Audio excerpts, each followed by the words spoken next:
I got my helper here for part 2 of this 4-part series where we're going to show you how the Raising Junior brand was able to decide on their logo in this rebrand. Check it out. Let's dive into it. So part 2 of our rebrand, we are taking the insights that we got from the first round of testing and going through a rebrand from step 1, which is, the new identity, the new logo. And these logo iterations were actually provided by a partner agency of ours, Wonderkind, out of Austin. They're fantastic. I highly recommend everyone go check them out. Their work is phenomenal. But they came up with 4 great concepts for us to test here on PickFu. And what you'll notice is, and this is a fun thing that we haven't been able to show on other test results, but I'm so excited to get to share this with you guys today.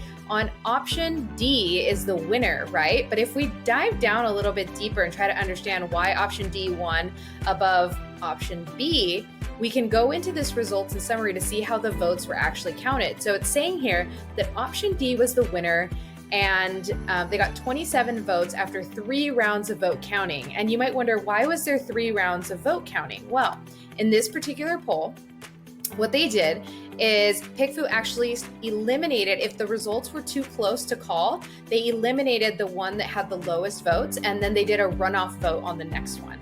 So this one went through a first round here that you can see that option B and option D were actually too close to call. So they removed option A and went into another round of voting. Well, that also was too close to call. So they removed option C and went into a third round. And when they did that, they actually attributed these votes to the option that the voter had chosen next, right? So you'll see that option B was not chosen as the winner. Option D was chosen as the winner.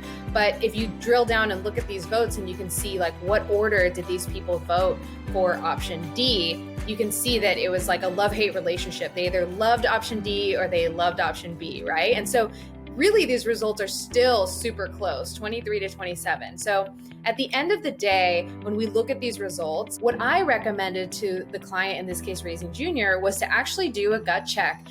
Ask more people in your network, ask more parents that you know, and then you as a founder, like which logo really speaks to you and the direction that you want to take this brand, right?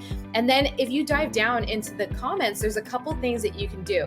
You can kind of read the comments and assess whether they're using the kind of language for what you're trying to attract. And the other thing you can do is you can try to understand, well, who was voting? Maybe that makes a difference, right? So if we look at just the results for option B and option D, which I've selected here in the filters, and I'm looking at parents ages 25 to 44 is what I'm selecting here as well.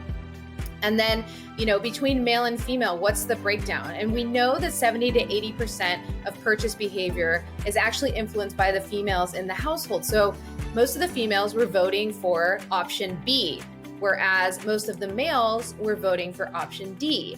And so, if most of the females are making up the decision-making in terms of which products are coming into the household, you might be more inclined to choose option B, right?